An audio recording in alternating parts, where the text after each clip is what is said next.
good afternoon and welcome to this Intercontinental final, starting not in Riyadh's palatial stadium but retrospectively and looking back to a very famous game between Argentina and Denmark, playing in the Artemio Franco Cup.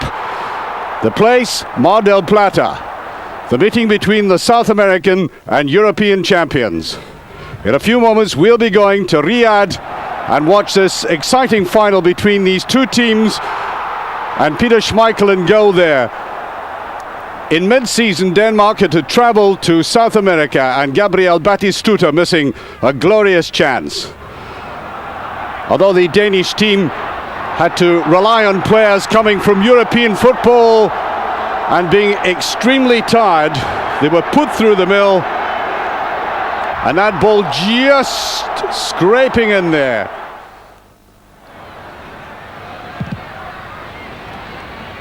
And a great deal of danger coming from all kinds of players. Flemming Poulsen, for example, hitting the post there. Really ought to put Denmark up.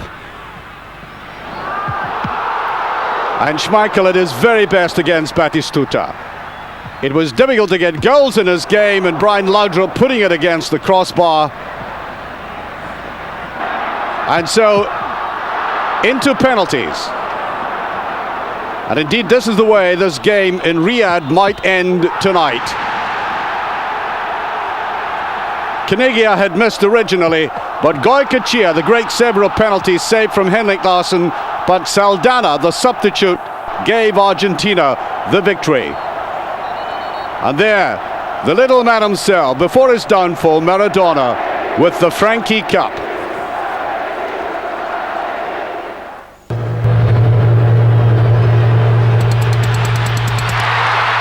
And now welcome to Riyadh's Palatium Stadium, where we're listening at the moment to the Danish international anthem.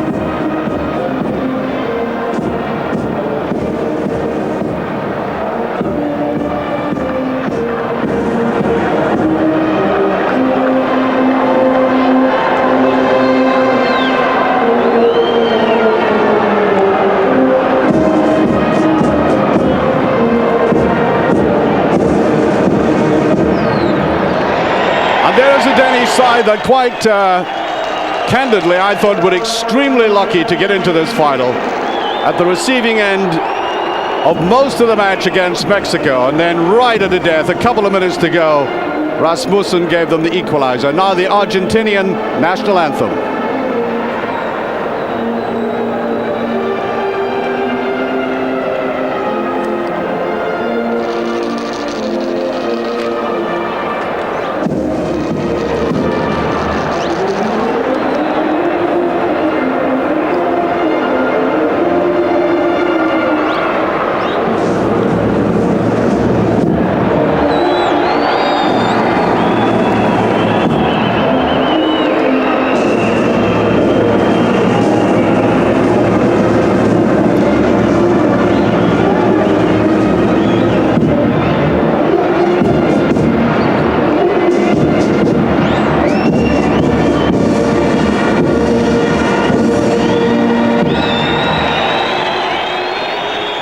And there a loud roar, perhaps of recognition from the Saudi crowd, because Argentina are the holders of this Intercontinental Championship. They're the Danish side. A couple of players brought in there who didn't start the game against Mexico.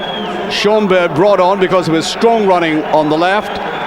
Lawson is back in. I was very impressed with him, the way he played the very first game against Saudi. And they're the two famous names, the Laudrups together. I notice some people say that if Brian and Michael do play together, then you don't get the best out of Brian. The younger brother seems to be rather overshadowed by, if not his more famous elder brother, at least the man with the more experience. And indeed, when Brian Laudrup was playing against Saudi, he seemed to take over his brother's role in a much deeper position. There's a very interesting side. Argentina, of course, far from full strength.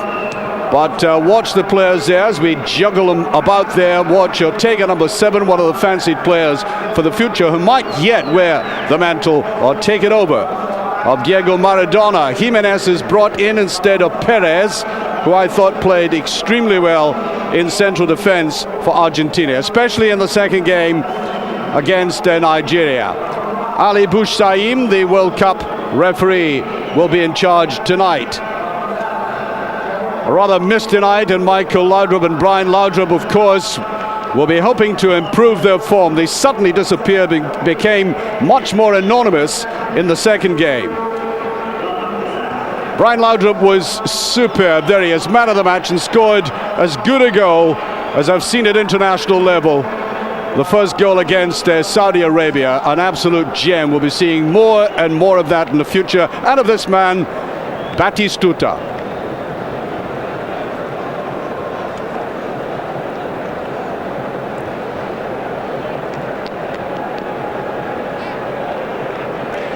Well, this is a tournament which will be officially hosted by FIFA in 2 years' time, emerging from its friendly international embryo state into one of global credibility. Mark you, there is one temptation which football is largely susceptible to nowadays, and it's large pots of money.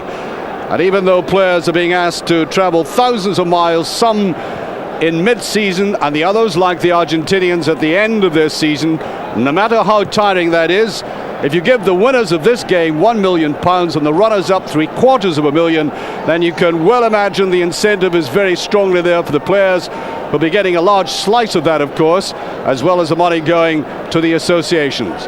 And in this rather misty setting, which does not fit the Arabian firmament of a jeweled night, we're going to see a final which I hope lives up to expectations.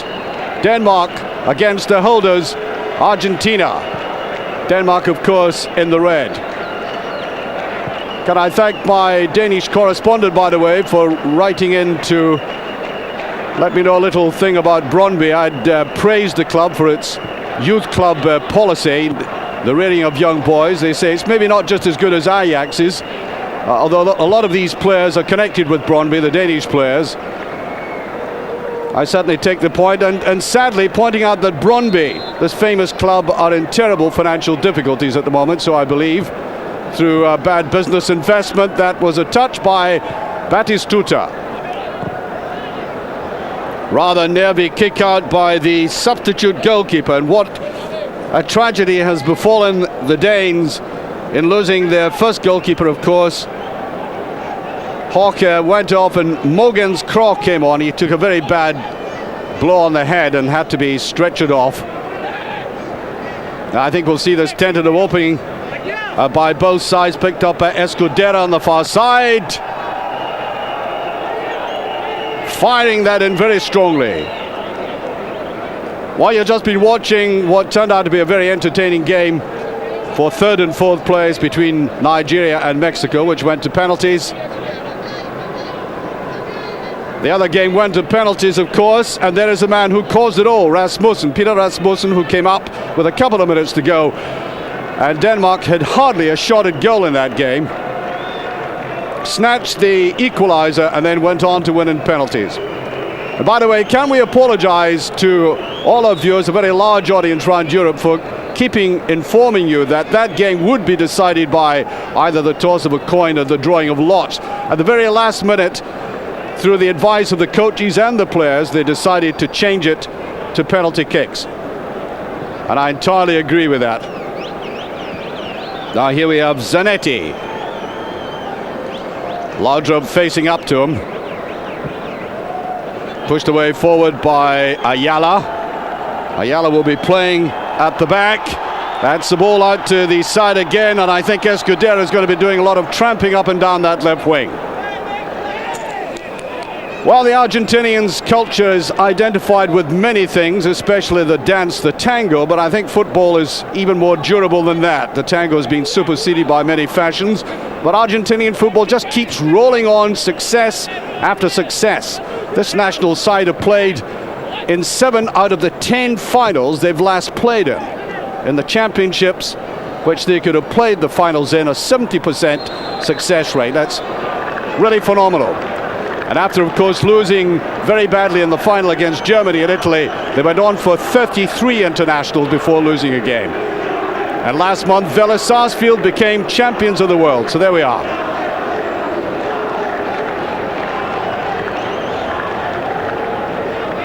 Marcelo Escudero, the man I was just mentioning there, playing up and down the left.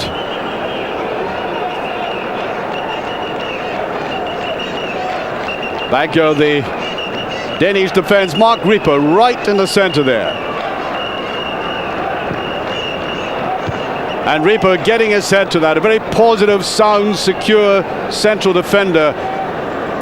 Although I did notice against Mexico, they were drawn about a little bit, leaving spaces for the Mexicans to run in from midfield. So maybe at times just a little bit too static at the back.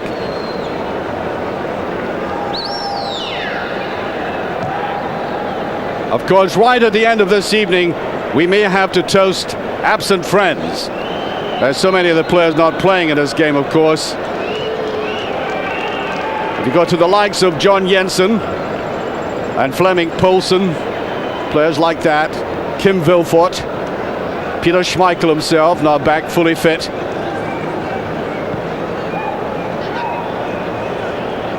And the Argentinians have not of course, pulling on their full strength and trying to develop through this tournament and give experience to their younger players. A player like number 4, Zanetti. He's only 21 years of age and actually plays for a second division side. Hoisted way across by Laudrup. Picked up there by Jes Hoch. Now, I did say about Denmark in the game against Mexico, I did believe they were pacing themselves a little bit, but if they fooled me, I'm sure they fooled other people as well. They never got really alive in that game. Pushed forward there by Peter Rasmussen.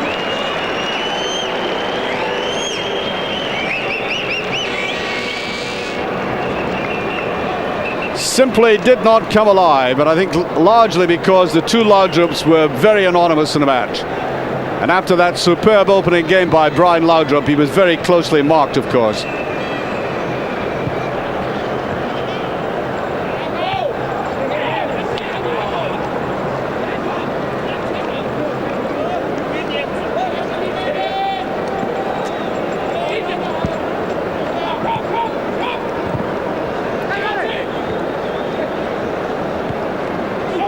Danish defense just coming out very quickly, trying to catch the forward players offside there. Ortega had come forward very strongly. And what a man this is, Batistuta. Friend and foe alike admire, respect, sometimes fear him. As soon as he picks up a ball, facing goal about halfway to it, midway in the opponent's half, and gets flowing, he's very difficult to stop. That'll be a free kick. Now, there are some cynics about it who say that these players don't give up their all in these games, given that they really have to go back to very competitive matches with their clubs. But just watch this game unfold. There's a lot at stake financially. Ortega, and he might see little touches reminiscent of Maradona there. His build. Now, Laudrup. Little bit strong, the return pass. There he is, Brian Laudrup, having an outstanding season in Scotland with Glasgow Rangers. He really has been a jewel in that scene in Scotland, with not only his individual play, but the ability to make others play around him.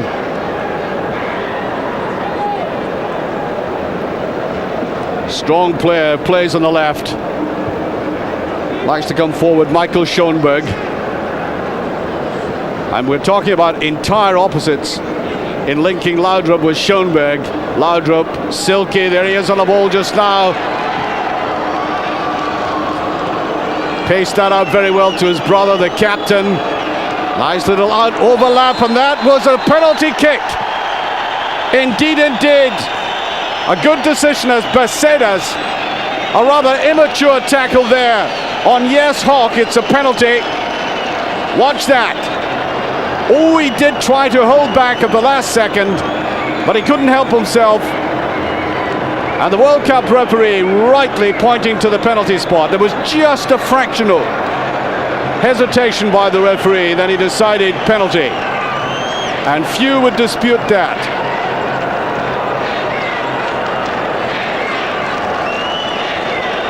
And the captain himself, I think, will step up and puts it away, making it look ridiculously simple. And the man who actually missed the penalty kick in a European Cup final penalty shootout, suddenly reducing the goalkeeper to jelly. And now Denmark have taken the lead. And may I say, this should make a much better spectacle of this game, because the Argentinians must come forward. Batistuta, typical flowing action into the penalty area. There was just a fear amongst many commentators that what in fact would happen is that the both teams would play very cagily. They know this game could go to extra time, and here I'm 100% sure of the information, thank heaven, would go to extra time and into penalties. But I think that goal will enliven the situation. Now, Argentina, largely renowned in recent years for the very effective counter-attacking, must actually increase the forward rate. Throw taken there by Chamot, that brilliant fullback. I'll have to see Chamot on the ball. Batistuta wanting the return. Lovely little push forward there again by Ortega, claiming the free kick.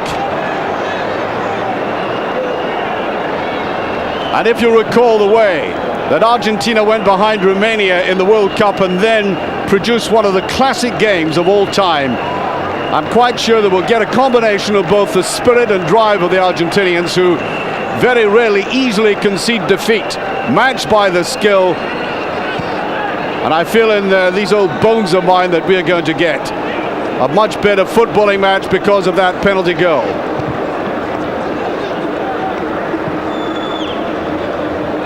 Ortega, that characteristic little wiggle of his. Oh, that's a free kick, surely. Rather careless looking tackle there by Brian Laudrup.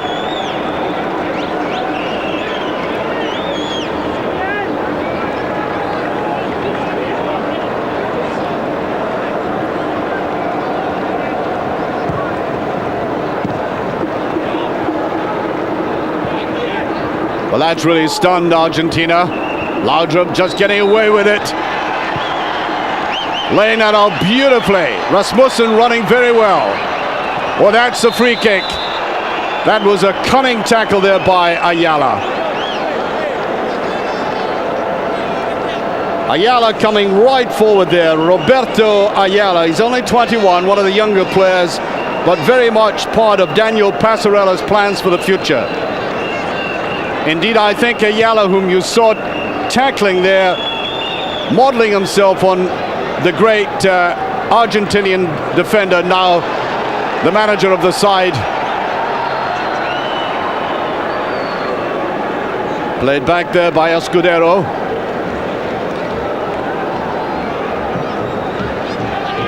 That'll be no problem for the Danish defense. And I don't think any high balls lofted into the penalty area will give them any cause for concern. I think what we really must watch is the Argentinians close passing and really at a great pace. Now, this might disturb this rather static Danish defense.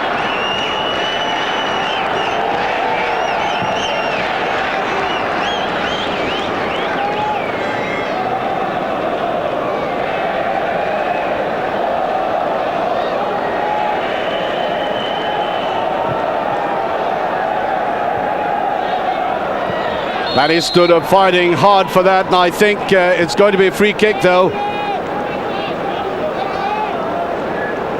Up went Jakob Lawson with him. A free kick.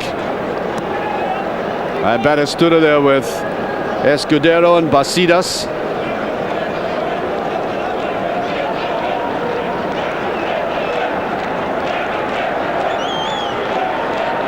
And there's the view of that that's going to be faced by the Danish goalkeeper, Mogens Krogh. Nice gentle Panning movement there by the camera, looking for an opening, and the substitute goalkeeper doing very well there. Morgan's Croc from Brøndby, 31 years of age. And notice how his body wasn't exactly behind that ball, but the hands were secure. Long and deep.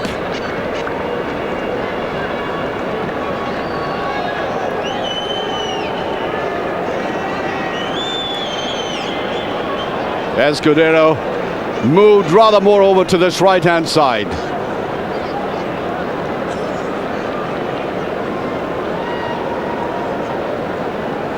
Argentinians playing 4 across the back, with the sweeping up being done rather more by Ayala. Chamot on one side, Zanetti on the other.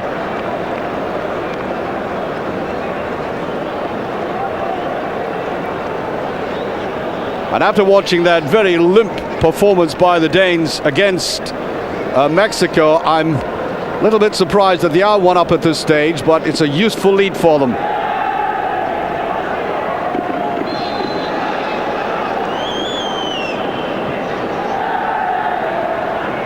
There's Fabbri, again played very solidly in defense for Argentina. Nestor Fabbri from Boca Juniors, a favorite of the previous manager Carlos Bilardo. Laudrup with it. Wonderful shot there, and the goalkeeper Gustavo Bossio right in line. Notice how he'd come out to narrow the angle. And that's going to be a free kick. Some very tough tackling going on. There's a shot by Laudrup. And look how far the goalkeeper was, way out of his goal line. Well, that's a bad foul. Indeed it is. Michael Laudrup going down this time. And no wonder Richard Moller-Nielsen, the coach there, complaining about it. Rasmussen hesitating. And well covered at the back.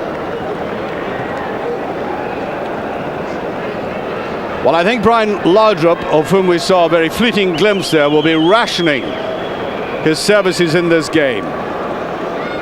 I don't see him wandering about as much as he does in club football. I think he'll be looking for service from midfield, producing these electrifying bursts of his. Almost a comedy of errors there, and a corner kick. Across goes Ortega. Much will be known and seen of this man in the future. Came on as a substitute for Argentina. Many people thinking he's a little bit frail to play at this level. Touched away by Jakob Friis Hansen. But getting back to that player Ortega, he's a tough little customer, as he showed in the USA. He was a subject of a lot of hard tackling in midfield, but came through it all. I think what he did lack, and what will eventually develop with him, there's Ortega, and nobody following up. And look how angry Friis Hansen was there, and I think with the linesman believing there to be offside. Well, no, there wasn't. The one player was coming back there, that was Rambert. Now, it is the FIFA injunction that if a player is in an offside position but running away from goal, he's not to be considered offside. That was a good combination between linesman and referee there.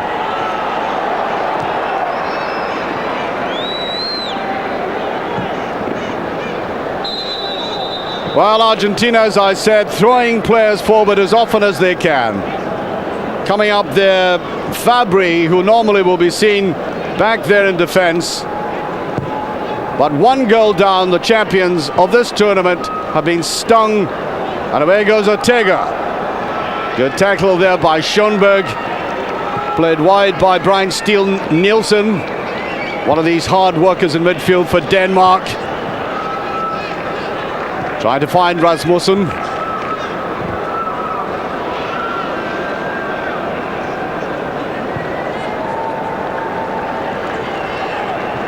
And already we've seen a lot of purposeful football in this game. It's been far from negative. Oh, just getting away with that was Escudero. Way over on the right again. Well tackled, Escudero, though. Escudero made a wonderful start to his international career when he came on against Chile in November and scored in his very first game. That's always a very useful start for a young lad. Well, you call him young, he's 22. I would call him young, but maybe other footballers are not taking into consideration you're beginning to get on when you're 22.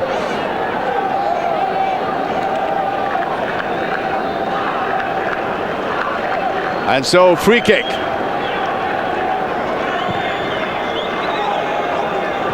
Oh, there's a chance. Almost coming to the head of Fabbri. He'd come forward again. Flicked away from Bassedas. And yes, I think I was right in trying to predict a positive response from Argentina. Now, I watched them playing, did the commentary on them playing in the Copa America against Mexico, who played all the football, and Argentina had 2 breakaways, and surprise, surprise, it was Batistuta who scored twice. 2 brilliant goals, I have to say, but they hardly worked all that hard in midfield for them.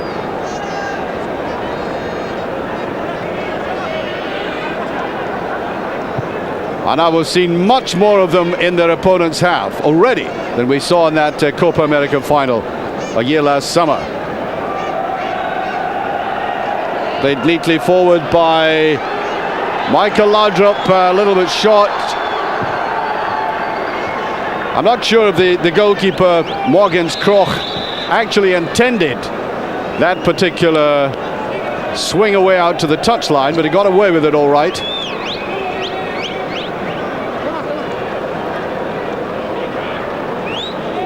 That's the man who scored the goal, who took it into the penalty finish. So I hope that very civilized man, Richard Moller-Nielsen, stumps up a little more for the bonus money for him. Michael Laudrup, Brian Laudrup rather.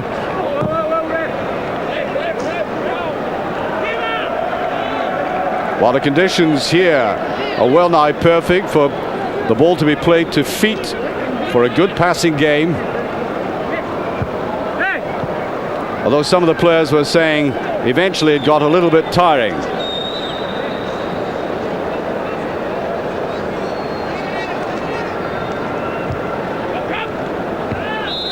Headed away, and I think it's going to be a free kick.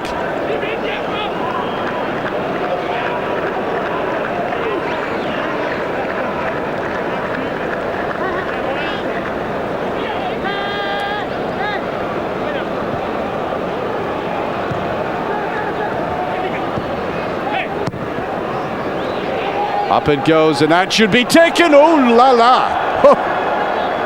There was no shout. Lack of understanding there. Well, I'm sure if Peter Schmeichel had been in goal, there would have been a loud bull-like roar. Sadly, I do not know what the Danish is for my ball, but it would have been something like that.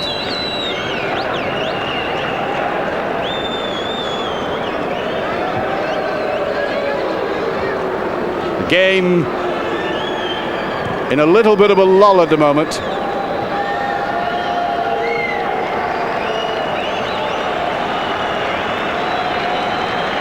Well, I think the response by Argentina after that penalty kick and the spurt and the acceleration we got and the pace of the game cannot be sustained all that long, and you get this natural breather happening in the match now.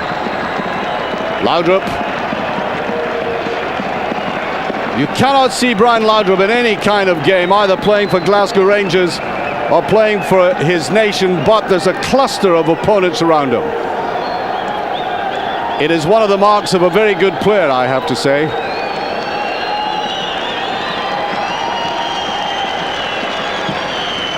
There's about 23 minutes gone.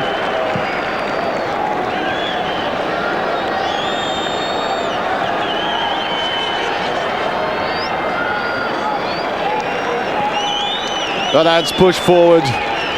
Chamot coming away with it.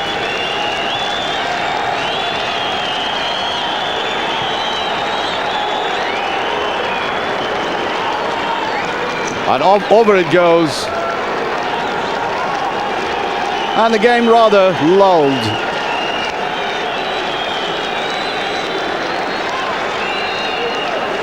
Well, there's the substitute goalkeeper. It's very difficult for him to have come on under the circumstances, but he did remarkably well. He had a couple of saves as soon as he had come on the field. Always difficult for a goalkeeper. In Argentina, if you're just joining us, trailing by 1-0. A penalty kick as Hoch was brought down by Ayala, and from the penalty spot, Michael Laudrup made it 1-0.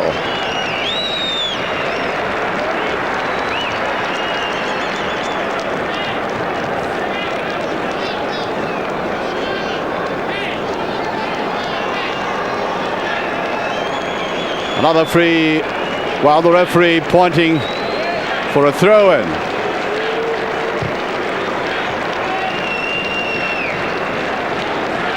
And put all the way back, sportingly I have to say, back to the goalkeeper. The ball having been put out deliberately.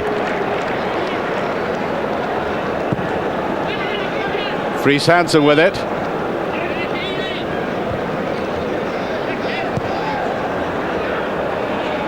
There's another free kick. Rasmussen brought down. And this game has commitment, that's for sure. Jimenez, who was brought in today in place of Perez. And 20 minutes of this half remaining.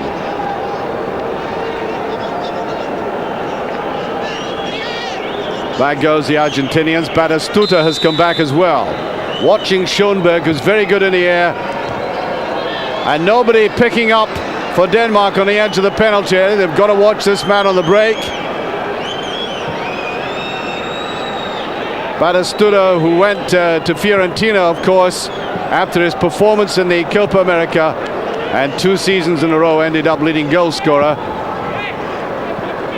I'm not sure whether it was advisable for him to stay on with the club when they were relegated, but he did.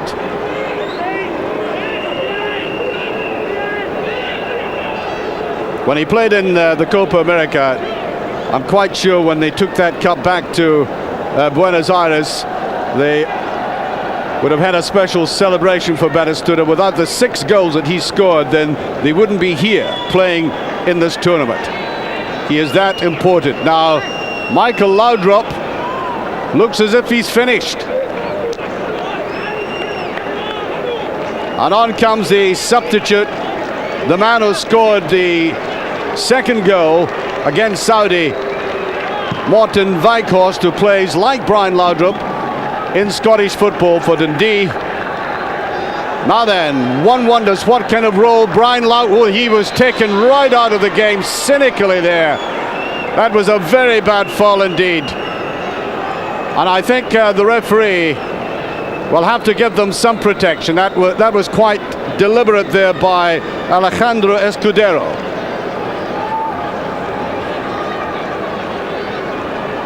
I was about to say what kind of role will be consigned to Brian Laudrup now, whether he'll take over his brother's role. He's certainly perfectly capable of it.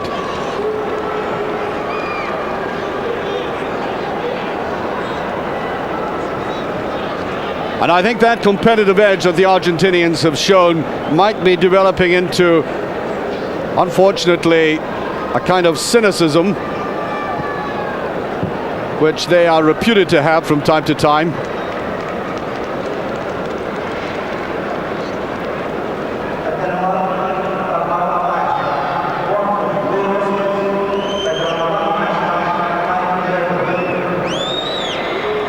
Christensen was trying to come round the side there, and down he goes again, and they really will have to put a stop to this. Well, that's a partial stop as Adelmar Zanetti's name goes into the book. The yellow card there. That's the youngster who plays for the 2nd division side. And I hope this game doesn't degenerate into that. The Argentinians sadly are showing little signs of it beginning to emerge.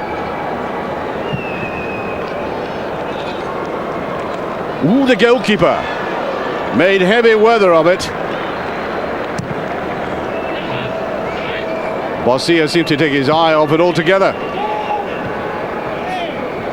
Nevertheless, the Argentinians are facing this 1-goal deficit, and they've still got to keep coming forward. The mind boggles as to what the quality of this game would have been like if Argentina had scored that early goal. I think the game would have taken on an entirely different structure.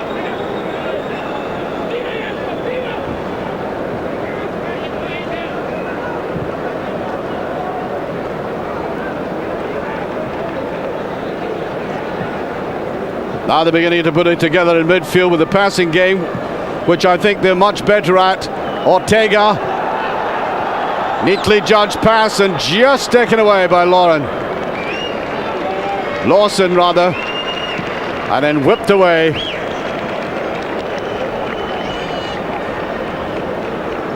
And very shortly we'll be into the last 15 minutes of the first half, and the Danes must be very contented with the way the game has gone.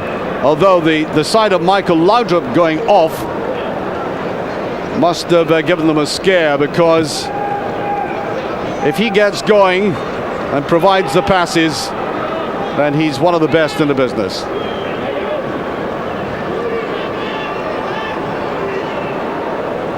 Well, Batistuta, number 9, not getting the kind of service which he profits by best of all, and that's the ball slung in just behind defenders.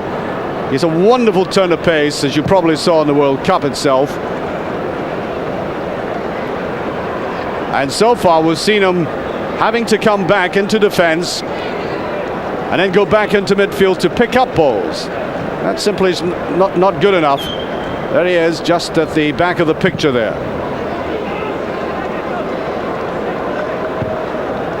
Way by Reaper.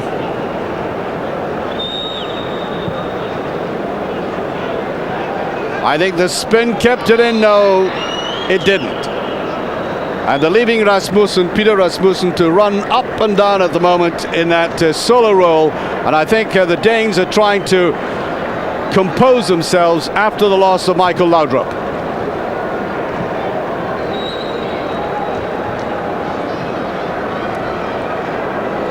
Well, the Argentinians going circularly. There's not enough penetration in the game so far.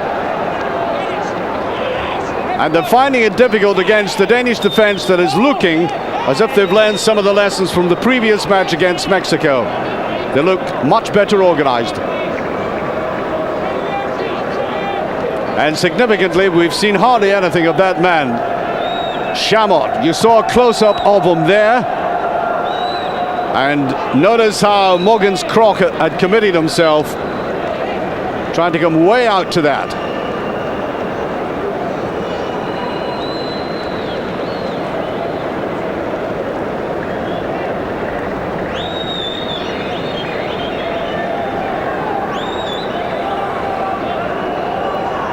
Just about 13 minutes I make it of this first half remaining. Well, we've had little touches from Ortega, but not enough. Chamot has been largely anonymous, and Chamot, as you saw from the World Cup itself when he played in all of the games, especially that brilliant performance against Romania, we've hardly seen anything of him. Batistuta hasn't been getting the right service. They've been pushed back, a little bit nervous having lost that first goal, pushed back much more than they would have thought in this game, and consequently the Danes have done remarkably well. And I say done remarkably well for the way they're playing this game in little spurts, rationing their performance. And Batistuta can't get away from his markers.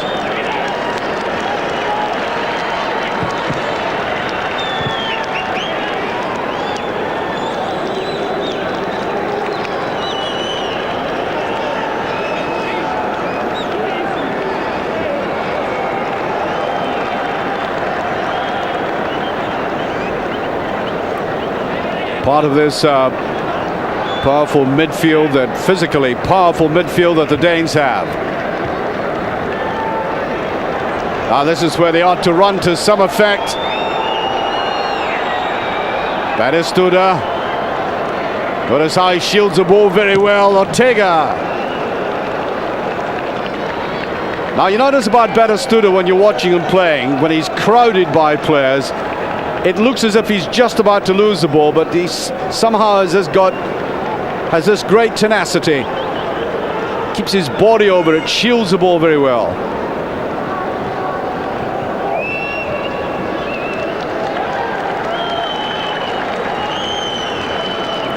And so far Denmark very successfully have kept at arm's length any real threat of Argentina. They haven't had a decent shot at goal in the match. And given the started favourites in this game, there's Batistuta, Ortega, Chamot tries to come up. Little bit of pressure at long last on our Danish defence, but they stood firm.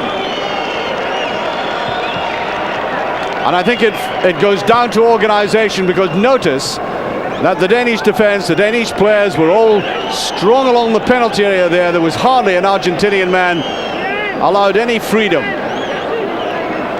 And closing down very quickly on players like Chamot, number 3, coming forward.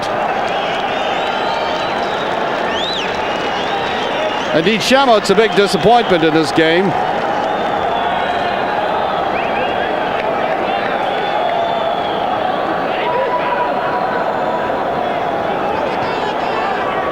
Plays his football for Lazio, of course. And a rather slack pass. Escudero turning out to be a kind of hatchet man in this game. And if you're just joining us, Denmark are leading by 1-0, and the man who scored from the penalty spot, Michael Laudrup, has gone off injured. But I think he's keeping his eye on a very important weekend game against Deportivo La Coruña. Rambert to take this.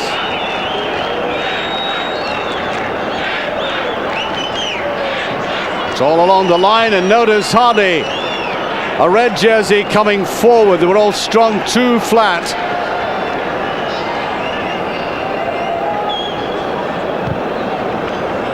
About 10 minutes left of this half. Brian Laudrup, very quiet. Laudrup with it. Notice the extra player coming in, and when he does that beautifully, Laudrup. There he is for the return, and again, axe down. This time by Chamot. And that's quite cynical, it really is. They know they can risk a yellow card, so why not go for it? And they do. And they have this voracious appetite for finishing good moves like this when opponents are getting away from them. That was a glorious move inspired by Brian Laudrup again, and look at that. Quite frankly, I'd give red cards for that sort of tackle.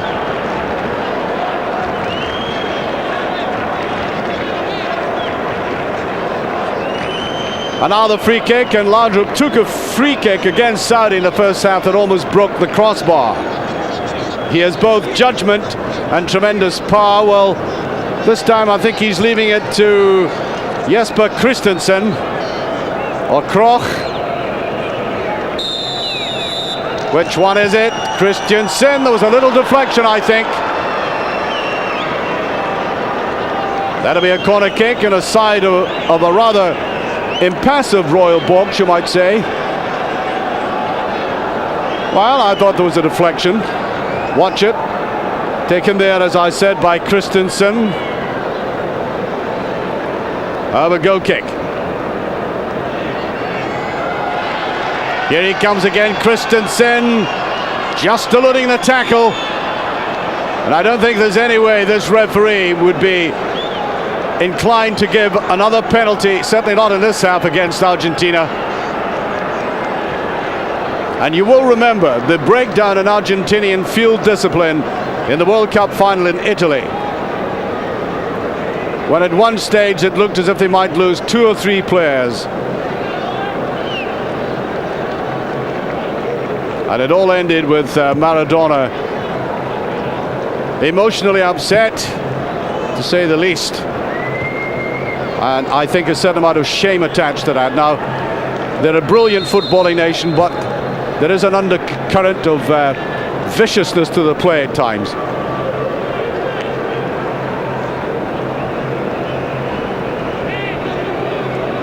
There's Ayala. Ayala, as I said, following in the footsteps of the great master Passarella, Daniel Passarella himself, whom I watched in Argentina playing immaculately during the World Cup there. This is Ortega. Passarella was one of the great defenders, good balance, not the tallest man in the world, but beautiful jumper for the ball, great pace, went to Italian football, and now Ayala trying to model himself on a very good save indeed from the foot there of Zanetti. Now Morgenskroch had to get this first time. Look at the predators bearing down on him.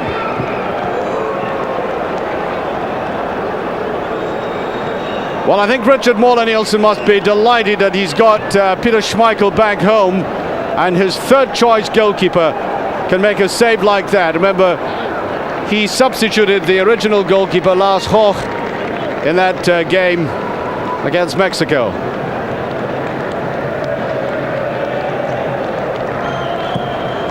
But in reality, and I think a reflection on what I've been saying about Argentina, that was the first real time he had to stretch himself to the limit. He had saved like about half of intensity of that in that first half, and other than that, he's been a spectator. 5 minutes of this half remaining. The Danes still leading by 1-0. And there is little doubt in anybody's mind that given all the other commitments for all these players after this tournament, none of them will want to go to extra time.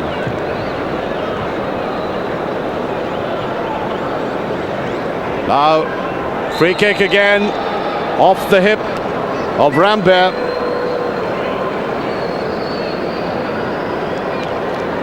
Sebastián Rambert going right into Schoenberg there. Watch him just cutting right across there. Rambert might put his name in the Hall of Fame by being the first scorer of a goal for Daniel Passarella in his new management in that game against Chile in November. Just get the impression one or two of these Danish players are beginning to avoid the tackle, and I'm not at all surprised.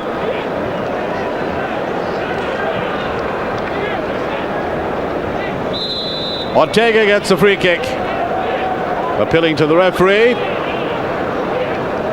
Well, I would have thought a waste of breath there, because given what some of the Argentinian tackles have been like, he hadn't really any great cause for complaint.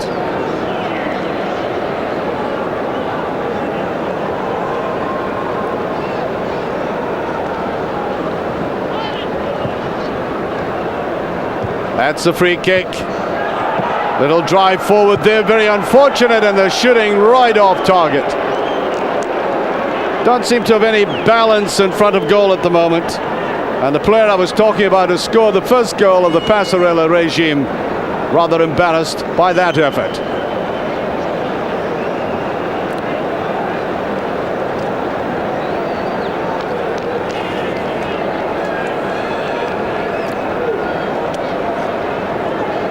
Well, as you could see, a yellow card.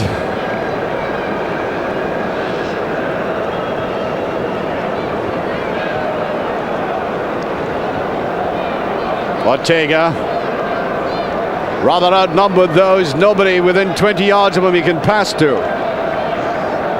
And they've really gone to give this little man support.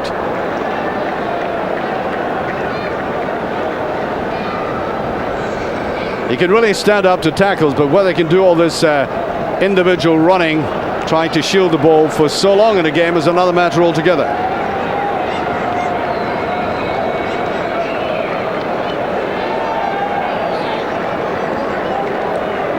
Corner kick, and Ortega will take this. Look at the tangle of bodies in there, and way behind. And I think that consisted of too many players going for the same ball.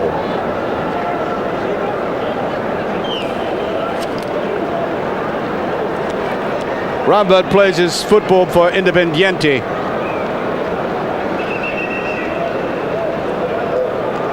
A strong footballing family, by the way. His father played in French football. And Brian Laudrup's father, of course, the man who helped him at Brøndby and who also played for Denmark.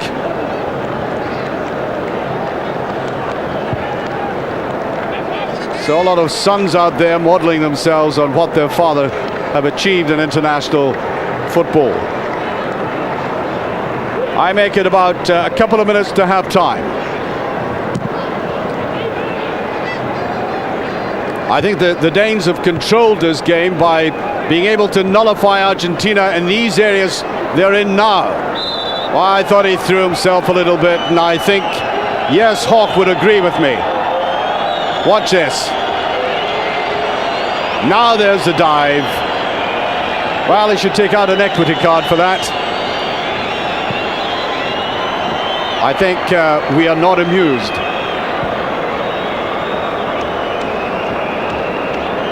Anyway, free kick, whatever I think about it.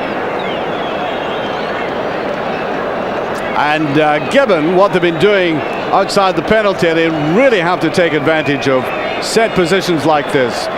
Batistuta, Bassedas, and of course Ortega, all hovering over it in this magnificent stadium, which gives you the impression from that shot there that we're in a Bedouin tent. The Danish defence think they're facing a firing squad.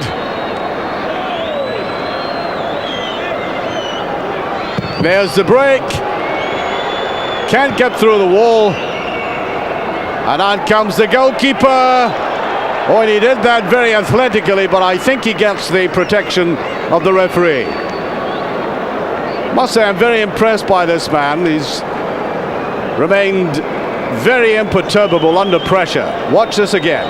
Little scoop up, knew he was going out and left it behind.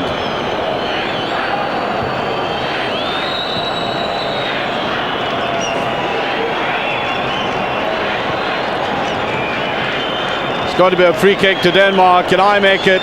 We're in stoppage time. The crowd beginning to whistle. The Argentinians have a little bit of support. Break forward there by Morten Vikors, of whom we've seen hardly anything. Laudrup wanted to go after that. And can you blame any of these very expensive European players out there for trying to stay away from mixing it with the Argentinians? I mean, their season is over. And all of these European players are in mid-season, important club games to come, some of them in Europe, others in league championships. Away goes Laudrup. He's got a little space now. Still with it. Going on the outside and poleaxed again by Ayala. No, I think there was an elbow involved there. Watch him balanced as normal. Oh, there's the elbow in there. That's a disgrace. There's a crossover. Well, I'm absolutely bewildered that with FIFA wishing to pick up on a tournament like that, they're not impressing on referees, that they must be particularly fastidious about tackling like that. Ayala has already been booked, and maybe the referee has made up his mind he doesn't want to red card anybody. It's the kind of final complex that some referees suffer from.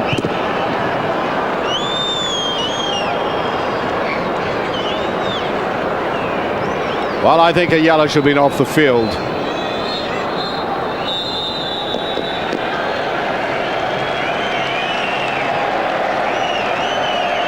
Well, I think the Argentinians must be deeply disappointed at the end of this first half. Off they will go, trying to say to themselves, how can we stretch this Danish defence, which has been extremely solid, and pick up in a game that seems to be drifting away from them.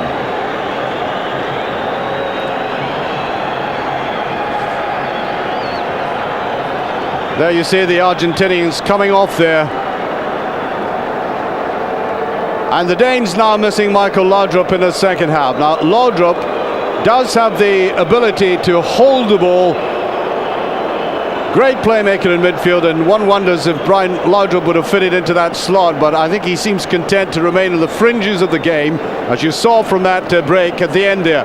But he's coming in for some crude treatment, and I think he wants to keep up. Back. This is Archie McPherson. This is the stadium in Riyadh, and Denmark are leading Argentina, the champions of the Intercontinental Cup, by 1-0. A penalty scored by Michael Laudrup, who sadly for the Danes was injured and had to go off. A penalty awarded, a rather stupid tackle by Ayala, who was very fortunate, in my estimation, to stay on the field with a rather cynical tackle, indeed an elbow in the face to Brian Laudrup.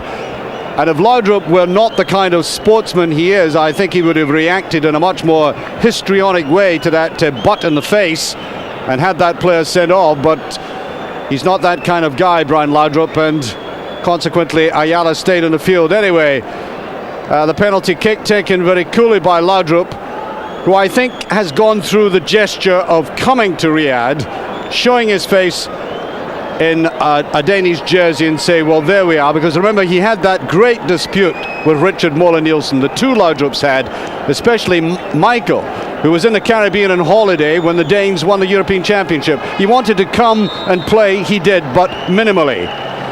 And so here we are at the start of this second half, and the Danes leading by 1-0. Argentina, I said at the time when Denmark scored that goal, it would make for a much better spectacle of a game, because the Argentinians, if they had scored, would have simply clammed the game up. Got into that very defensive motive there, which is a cross between the Siegfried line and impenetrable nuclear bunkers when they put the minds to it. But now they've got to come forward a little bit. And when they get a goal in front, as I've seen them achieve so often in world football in the past couple of years, have left Batistuta up front to score remarkable solo goals. Now, the whole complexion of the game has changed. They've got to push many more players forward, and that might be to Brian Laudrup's advantage at the back, because many of the great touches he's had this season for Glasgow Rangers has been when the opponents have been deep in the Rangers' half. And suddenly he makes these great runs of his. Well, that's a tempting ball, it just passed. Well, Rasmussen, who scored that very late, equalized it against Mexico, against a rather slack goalkeeper, was very slow to come out. Well, that was a most surprising start there. The Argentinian defenders just stood back and allowed the goalkeeper to come for it, and I think he was fractionally late. I think that goes down to indecision between defenders and the goalkeeper. And Peter Rasmussen doesn't look too happy, the man from AAB, the Danish club, who made his appearance on the national scene for the first time against England. Now, what about that for a magnificent setting? I don't think the cameramen suffer from vertigo.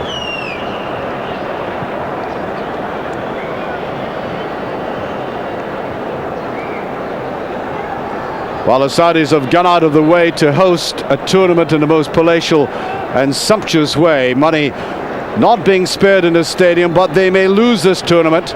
When FIFA take it over, I believe the Japanese fancy it.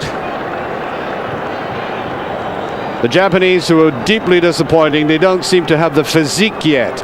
I don't mean for mixing it, they just don't seem to keep the pace going strongly enough. They're easily dispossessed, and Argentina well and truly thrashed them 5-1.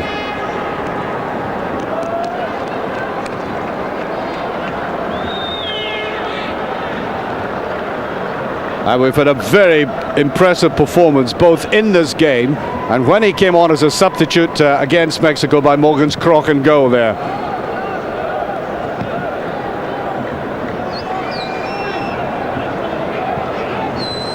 I always like a goalkeeper with a safe pair of hands.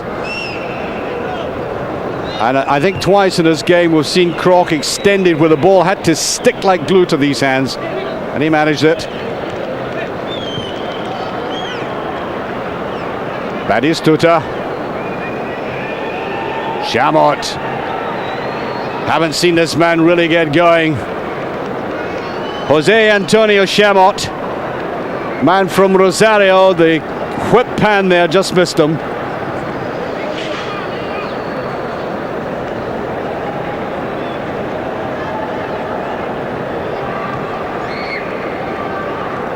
Chamot started off with Pisa, went on to Foggia, then Lazio.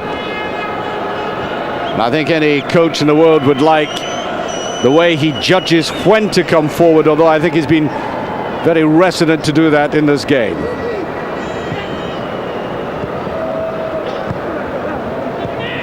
Pushed out by Schoenberg. Well, the onus is certainly not on Denmark to push forward and get another one. I think they showed in that first half they're able to contain Argentina. They are particularly good at crowding out Ortega, who is the main inspiration for creative play in midfield, and these sudden runs from there, but they've been able to blanket him. And given the fact that Batistuta is not getting any service, then why should they go to any great effort to put the foot on the accelerator? They're really inviting Argentina to come at them.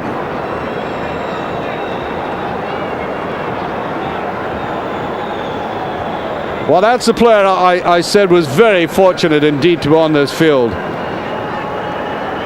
Laudrup looking for a 1-2, well touched away. That was Fabbri who got his foot to that. Must say I like Fabbri, especially in the earlier games. Boca Juniors player, tall player. Trouble with Fabbri is he played in a very opening match in 1990 against Cameroon, were beaten 1-0, and he was a sacrificial lamb to the slaughter after that. One of the players dropped. He just simply had an off day. He's a very good player, though. Well, I think it'll take a lot for Gustavo Bossio in goal there to replace the great Goalkeeper. Although Goalkeeper's form, they say, fluctuating. Richard Moller-Nielsen run over the ball, that was put through. There's a little dab at goal. Rather feckless ending to that. Yes, Hawk had come forward. Another Brøndby player. He's only been with Brøndby a couple of years.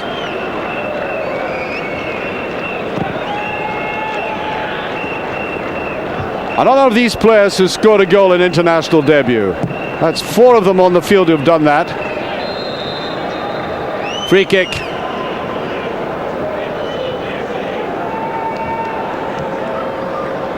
That's the diagonal ball, and that's Chamot. That's his pace.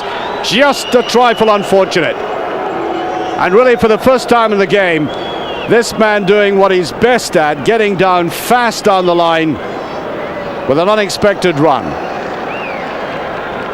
And there might just have been a little flutter of excitement in that royal box. Mark, you, if you were sitting in goal, would you move around so much?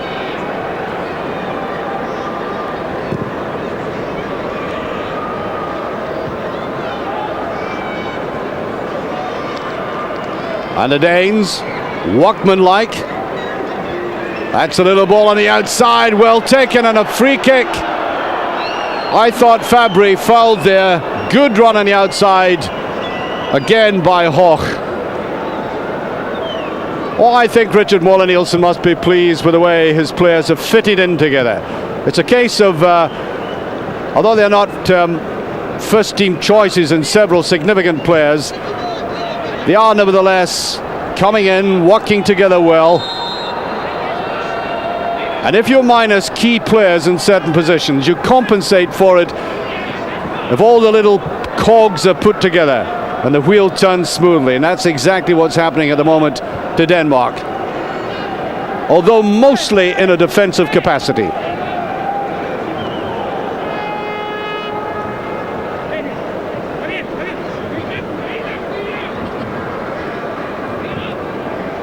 Taken there by Schoenberg. I think Schoenberg has been brought in there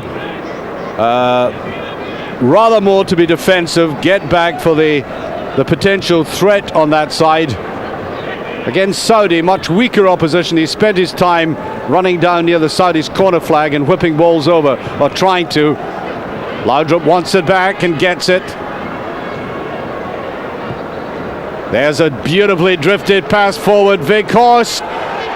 Now, that's a free kick again, except they're not going to get it. Chamot again.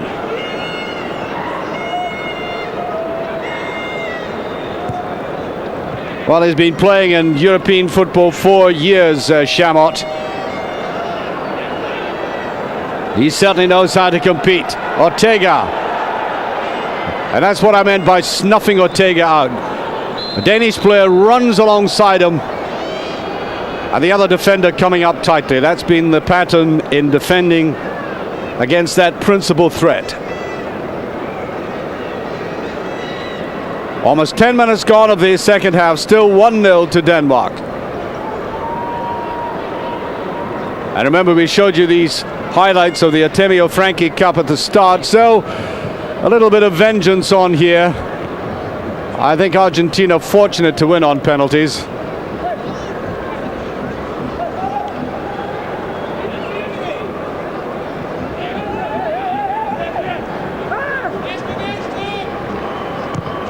He's trying to get length with this, not all that successfully. Batistuta trying to pick up. There he is. Yes, that's a free kick. Going right across on there, Morten Weghorst. There, clumsy challenge, no more than that. Glorious player, Batistuta. Simply hasn't had the right kind of service. Very difficult to get away from the Danish markers.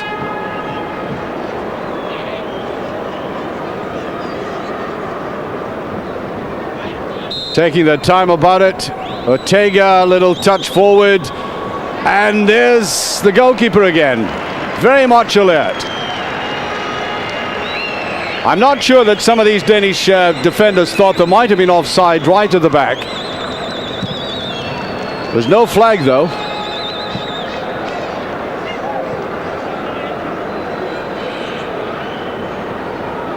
It really is going to be interesting to see how these two sets of players last the 90 minutes, or indeed, if Argentina equalize, the extra 30 minutes.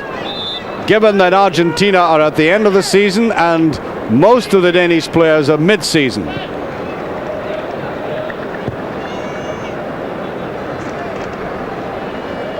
Of course, the Argentinians play a lot of summer competitions. There's Chamot, and I think he's been told to push forward a little bit more. Batistuta. And once again, the Argentinian players in midfield are being harassed into making very quick passes, and that is an admirable ploy by the Danes. Just get into them very quickly.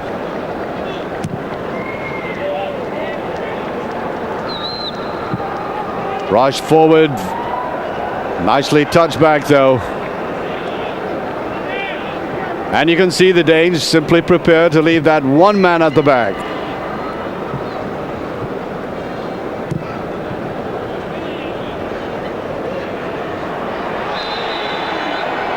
Well, Fabbri there, I mentioned, had a terrible game in the opening game of the World Cup, but they then went to Colombian football to sort of get out of the way.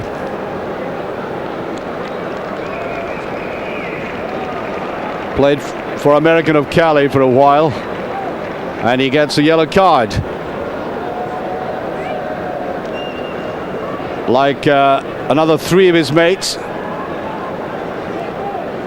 And we have a free kick, too far out for Laudrup to try one of his specials. There he is though, tries to dab it forward and doesn't want to go forward for it again.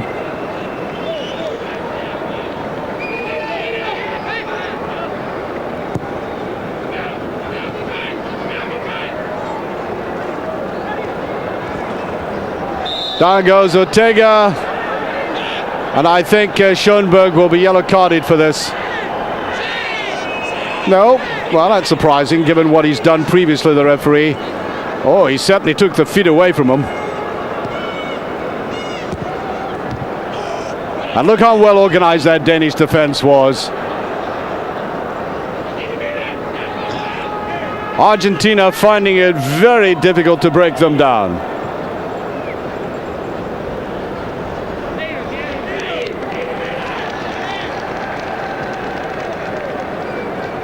Nice push forward on the far side there by Jimenez.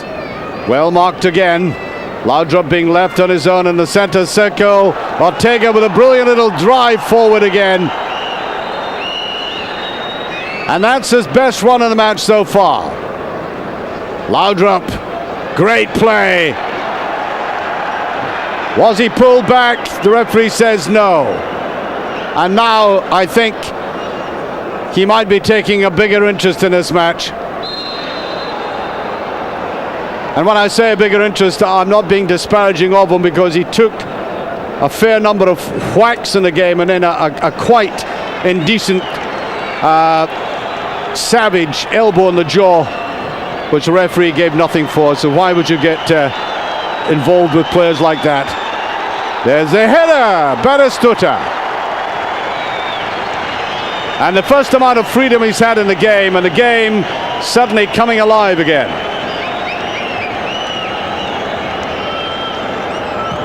The first time he's been able to sit in behind a marker.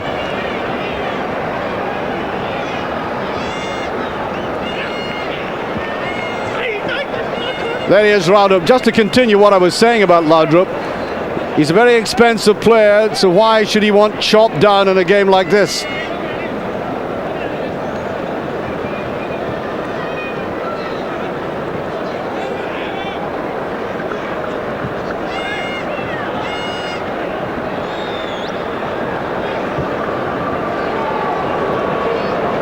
It was very congested on the right. They're trying to open it out again.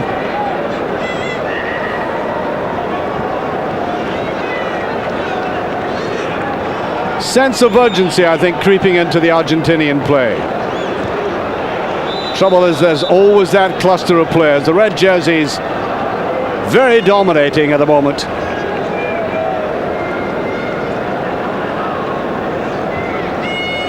And there's a look of purpose about the Danes.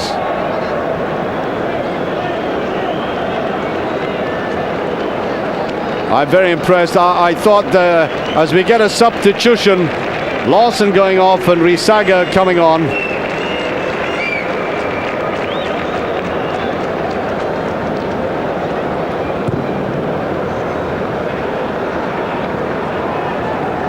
I was saying about them, they were disappointing against Mexico, but they've settled down to the task of making sure the Argentinians can't release their great threats. They've blunted Batistuta, mostly snuffed Ortega out of the game, made Chamot at left back think more defensively than aggressively, and consequently I think they should be very satisfied with themselves.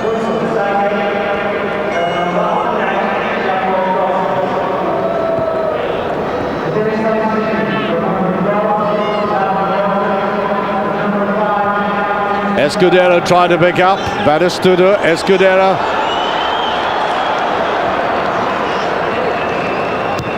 Now Schoenberg. A bit slack with that. Chamot. There he is, claiming for the throw and getting it. About 18 minutes gone in the second half.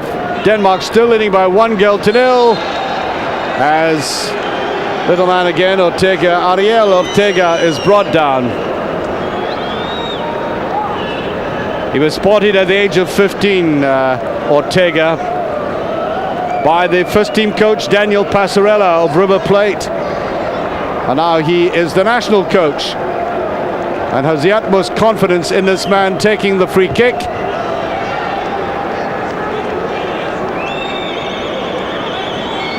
And I think Daniel Passarella is thinking ahead, not just to the Copa America of this summer, which you can see on EUROSPORT, but also the World Cup in 4 years' time. That's why a player like Ortega will be a regular in the side. Chamot coming more and more forward. Ortega. Batistuta having to come back a little bit deeper. Bassedas was creeping forward as well. Batistuta. And again, a shot that might have started off from frustration. He couldn't find any way through, looking for little gaps to lay it off to others.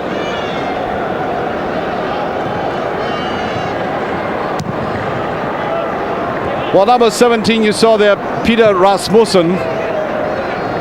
Either he or Vikhorst have been left on their own up front.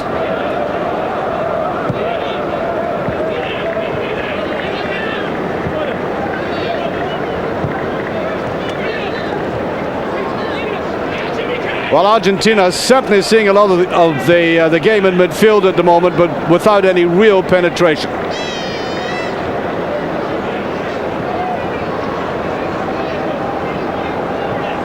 And Denmark will allow them to have the ball there. And there's where they close down. That's the crucial area. And Rasmussen, I think he might have been given a little protection by the referee there. Anyway, throw by Zanetti. So 20 minutes gone of the second half. Oh, that should have been laid wide. Laudrup has it.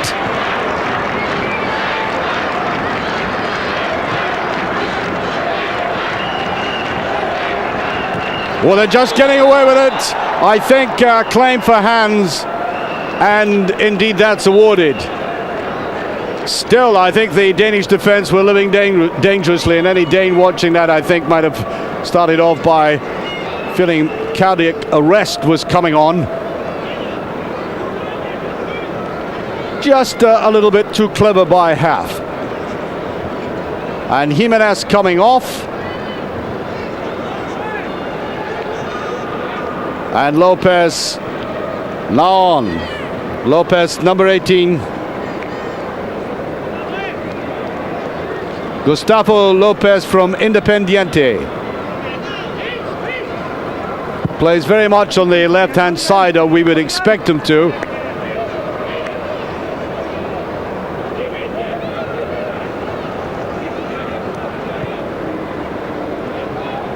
And not much time left for Argentina to save their trophy and put this game into extra time. They have the talent there, there's no doubt about that, but it's been suffocated by an excellent Danish defensive midfield mainly. This is where Argentina toil and looking for the little breakaways. Oh, and that should have been laid off, I think. Shot there by Brian Steele-Nielsen. I think he stubbed it more than anything else. The man who plays in Turkish football, Fenerbahce.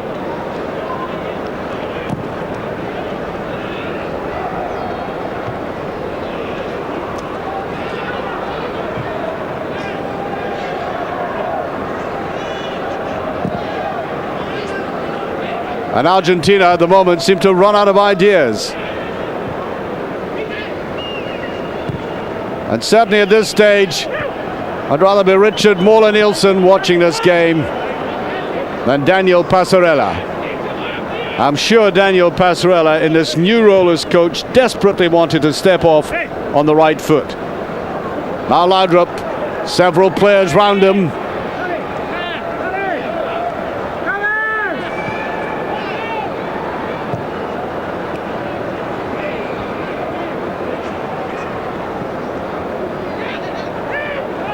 Rasmussen just getting it back. Christensen.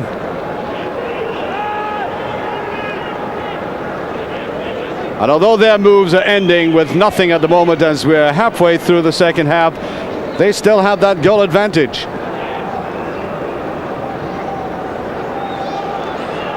They can only get the likes of Ortega going with Batistuta inside him. This the substitute Lopez. Oh, I think the ball's still in play.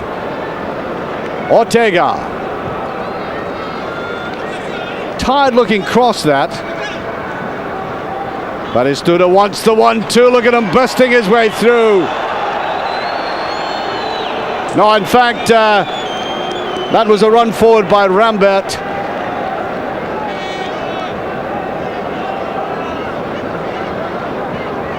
And as I said about that player, number 6 for Schoenberg, and I think he agrees with me, Schoenberg was playing a much more aggressive forward role against the royal family's team, Saudi, and now much more defensively in this game.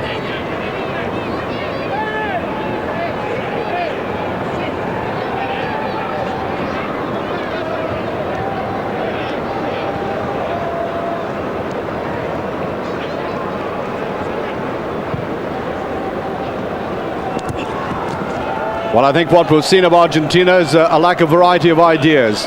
Now, of course, some of their great players are not here. Players that might have turned it, Sensini.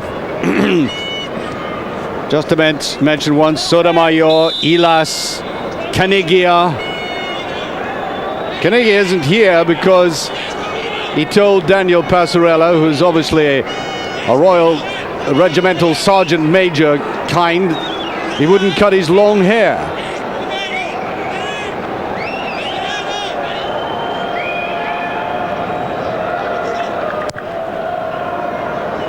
That's a tempting one, and indeed Batistuta was after it himself. And up came Fabbri as well. Still remains 1-0.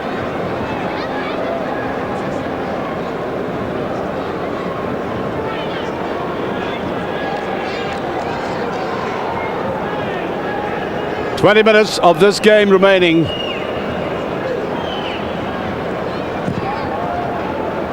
And I'm quite sure somebody will recollect me saying there was no way Denmark would come back from dead against Mexico, and 2 minutes later they did. And every now and again a commentator tries to tempt Providence, of course.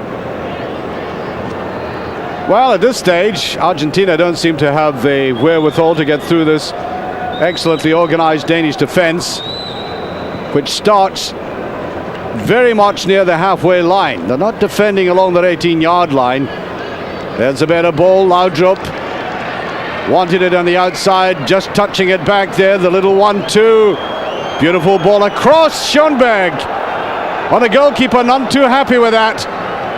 And I think Argentina realized if Denmark scored at this stage, it would be all over. I think exhibiting a little nervousness in defense.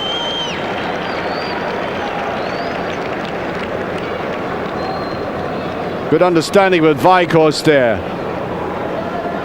Laudrup and Weghorst, there's two Scottish base players. Laudrup opens a play out at long last with that diagonal run of his. Schoenberg. And straight from the boot of Brian Steele-Nielsen off the defender, corner kick. Mark Reaper to come up for this. Many a club chasing Mark Reaper, of course.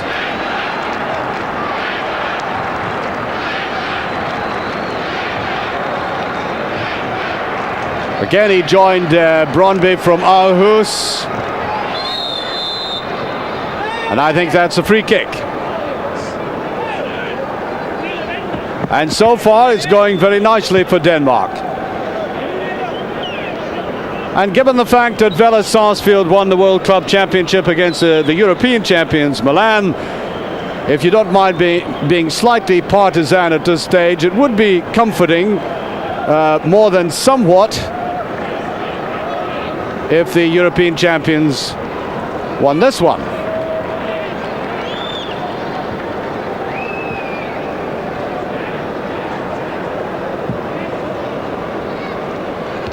Reaper. I said about the Danish defense, they can look a little bit static at times, especially against quick passing, but what I think is very notable in this game is that Denmark have been closing down long before the Argentinians have pressured them into their own penalty area. I think I noticed when Mexico were running against the back three, when they had a little bit of space, the two central defenders looked a little bit static at times, but the performance today has been excellent.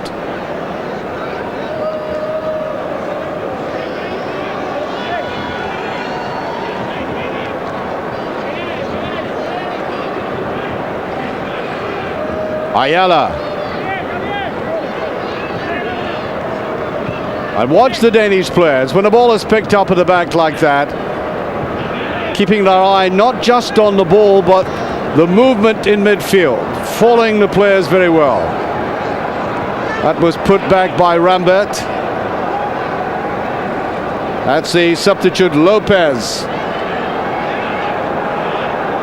Laudrup fastens onto it brilliantly. Laudrup going away. Plays it in beautifully. Here's a great chance to finish it off. Oh, that's it. A touch of brilliance again by Brian Laudrup.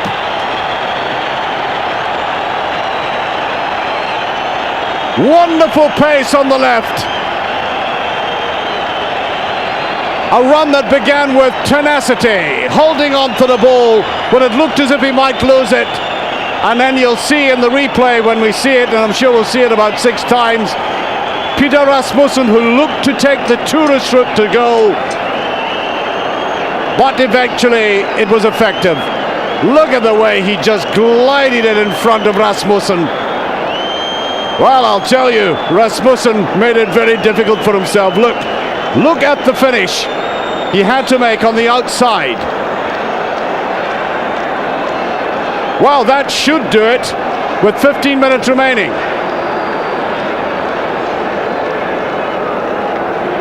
And I think anybody who's watched Brian Laudrup through his career, whether he's played in Denmark, Germany or Italy and now in Scotland, will realise, or will certainly step forward as witnesses and say that he can look so quiet at times, looks as if he is just looking, waiting, and then inevitably you'll get the pounds from him. And 15 seconds of glorious play down that left-hand side. But what is more important, it's the parting, the final ball into the penalty area that made it the goal.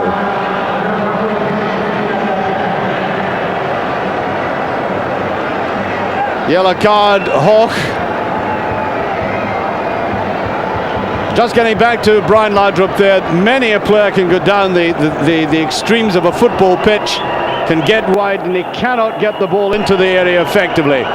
Well, you've seen a player who's, I think, the essence of what a modern coach wants in the game nowadays. Oh, a mix-up there is Ortega.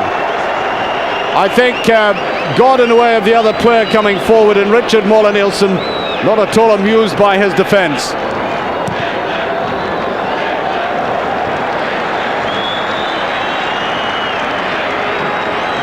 Yes, it's the final ball into the area that matters, not just getting way down the side. He's had, of course, a much quieter game than he did in the first match, which he totally dominated and scored a brilliant goal. But I'm quite sure the contributions have got to be measured in degree. And that one he has just made has won this game for Denmark. I'm tempted to say a rhyme, Hans Christian Andersen, but you never know in football.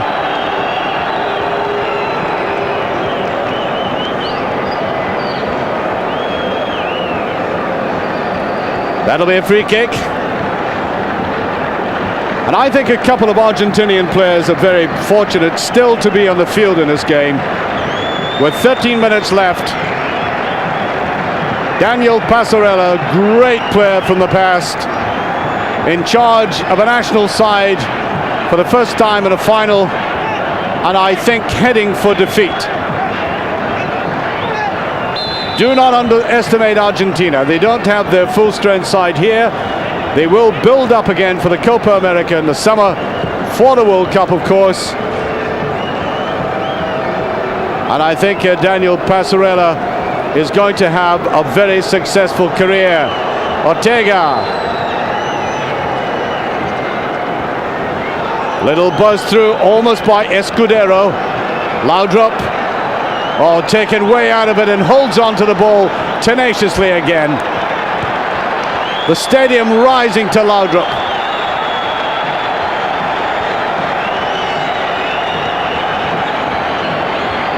That's right, played around. It's past the parcel time for a team 2 goals up. And with about 12 minutes remaining, all you do is keep the ball, take it to the corners, entice the opposition to come at you, and you might just get away with another breakaway goal.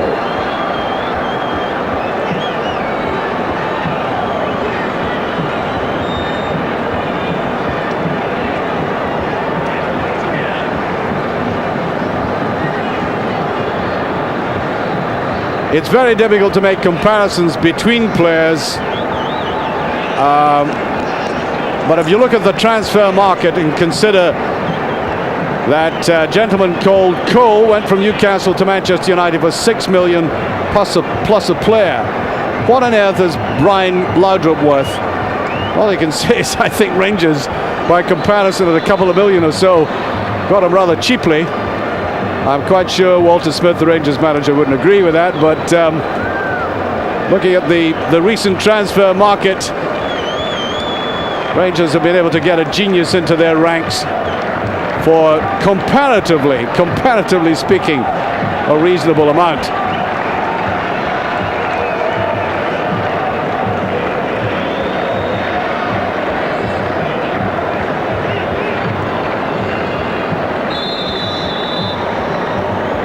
That'll be a free kick, and I make it about 10 minutes remaining.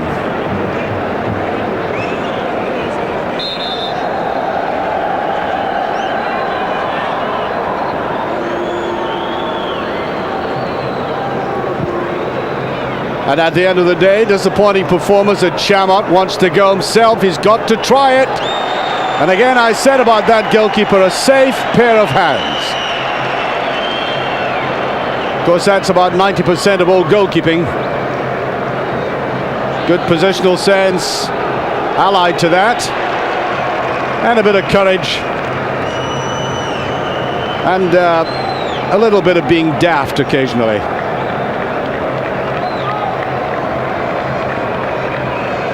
That's a sub. Nice one there by Lopez. Now Bassedas. Now it falls to Batistuta. Too many players in front of him. And all credit to this Danish defence for the way they played it around. This time the ball brushed away by Fabbri.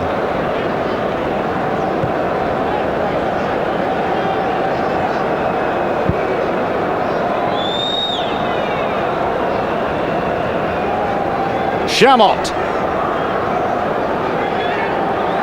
Lopez, who's come on and played very neatly down this left-hand side. The instruction quite clearly to get down there, get it across quickly.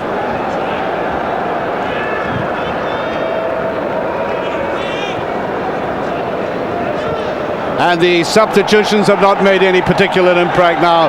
Roar of anticipation when Laudrup's on it. There he is. Schoenberg,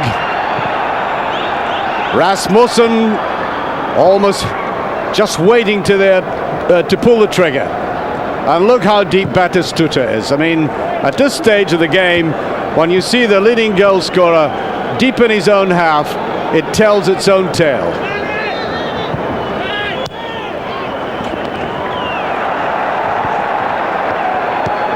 Laudrup lays that out beautifully again. Marvelous play. Schoenberg. Well, that was the picture of a very tired gentleman indeed. The legs simply going for him, but look at that languid, exquisite pass again by Laudrup. I mean, that's the kind of football I love seeing. I'm sure they do in that box as well.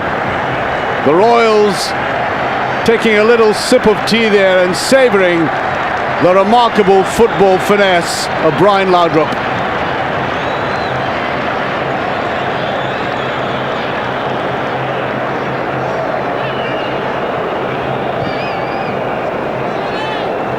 Nobody's going to run after that. Not at this stage with 7 minutes of the game remaining. Well, I'm sure my Danish friends would agree that about 5 minutes from the end of the game against Mexico, they would not have believed the tournament was going to end this way.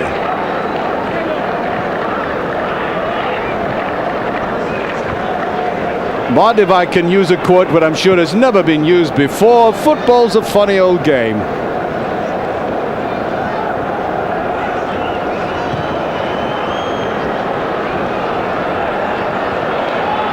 Now he's on the right side to torment them. And it's just as well for the Argentinians, and I think Brian Laudrup and the rest of the Danes know this game is won.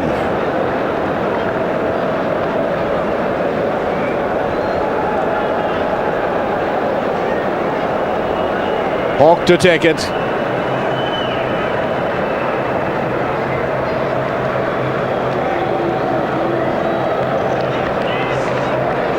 Well, the two men in the center of that defense, Fabbri and Ayala,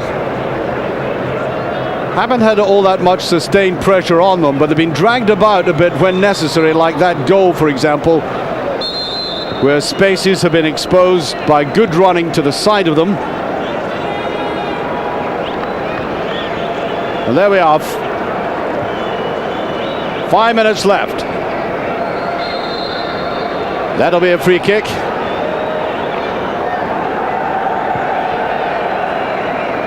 And you know, somebody said to me, well, players simply do not like playing in competitions like this. You know, they're okay, it has official recognition. But if you put the ball at the foot of a footballer, then instinct will take over. He'll simply play.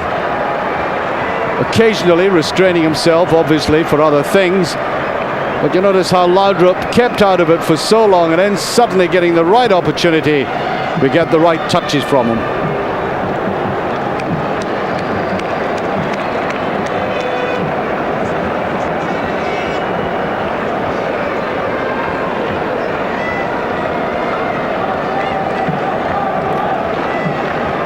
We've had some very interesting football, a variety of it.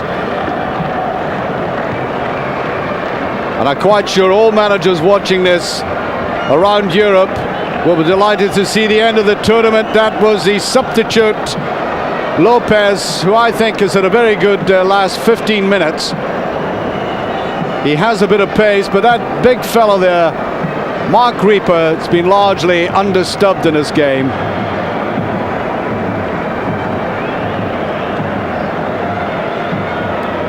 And remember, the Danes are going to pick up £1 million for all of this. Laudrup going. 1-on-1 this time. Tries to go on the outside. Then whips it across, and this time he hasn't got the legs. A loud roar as he went forward on the ball there. And having played 3 games inside a week, is it any wonder that even a highly talented player just cannot find that little zip at the end of 90 minutes in this third game?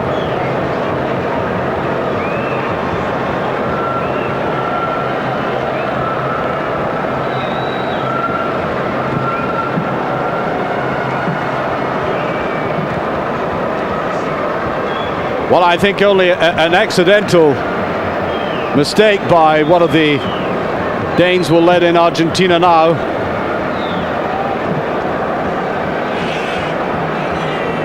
And that was a ball into the penalty area, which you might say is called passing the buck. He simply had no idea what to do there, Bassedas.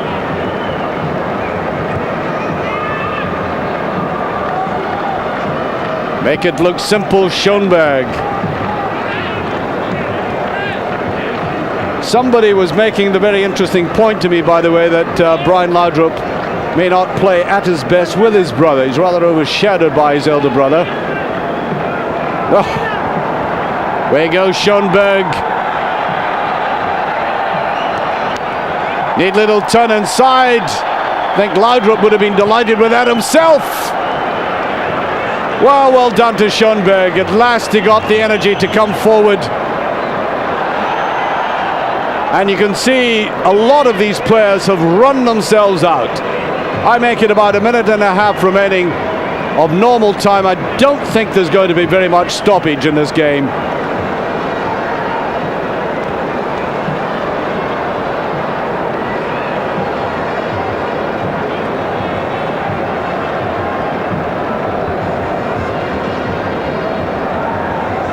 Split around by Espina.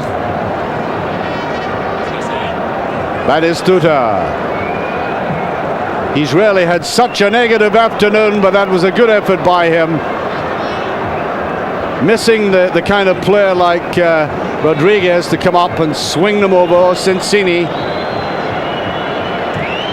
or Balbo. And of course, if you had Canigia beside him, and that was a silly one by Chamot. And off he goes.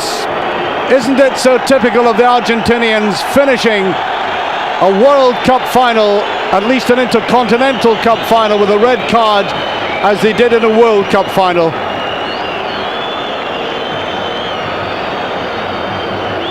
Off goes Chamot.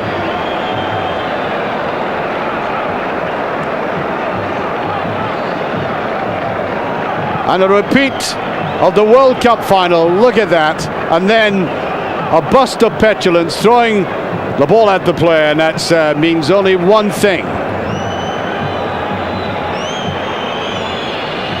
And isn't it a pity that the Argentinians disgrace themselves so often in the footballing sphere when they can play such marvellous football? And putting it in very straight parlance, they simply cannot take it. Escudero. Got a bit of freedom. That was a perfectly good tackle all the same. We're about half a minute into stoppage time.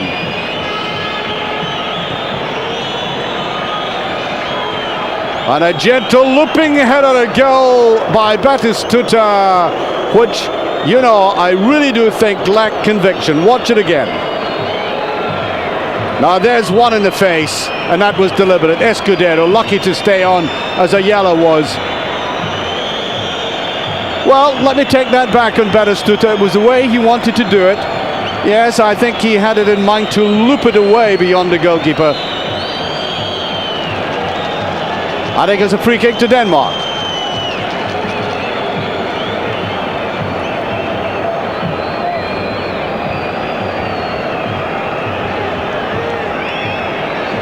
Well, I did say they had won 7 out of the 10 finals they had played in, the Argentinians, over the last few years. Little bit of a deflection, and on the 11th they're failing.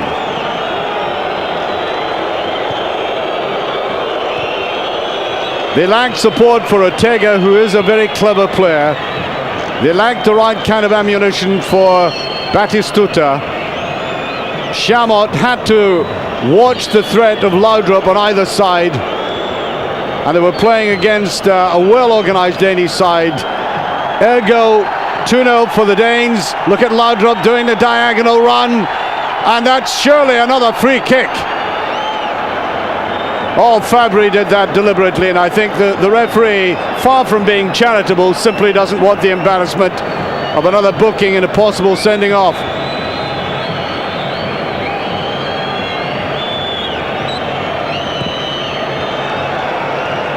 We're now 2.5 minutes into stoppage time.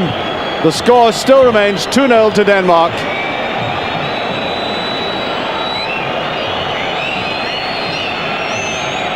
And you can hear the whistles coming all around the stadium. All this play is merely academic now.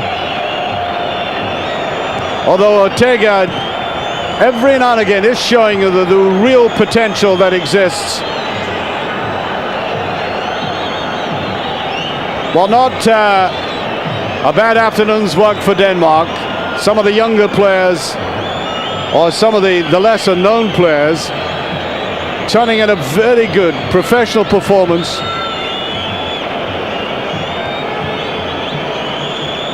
And a ball touched away. And there it goes, the final whistle.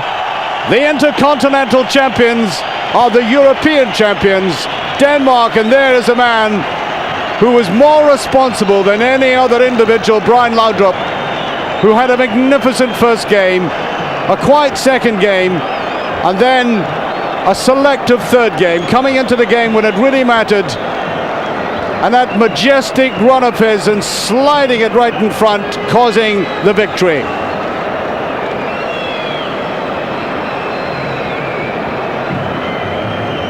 And now down there, two sets of very tired players indeed. I think I said earlier that European managers watching it around Europe will be delighted to get the players back. And this tournament means that £1 million will go to the Danes, £750,000 to the Argentinians. And FIFA, having looked at this tournament, will now take it over in a much more official category. And let me congratulate the Danes, from Archie McPherson to the European champions. Well done and good night.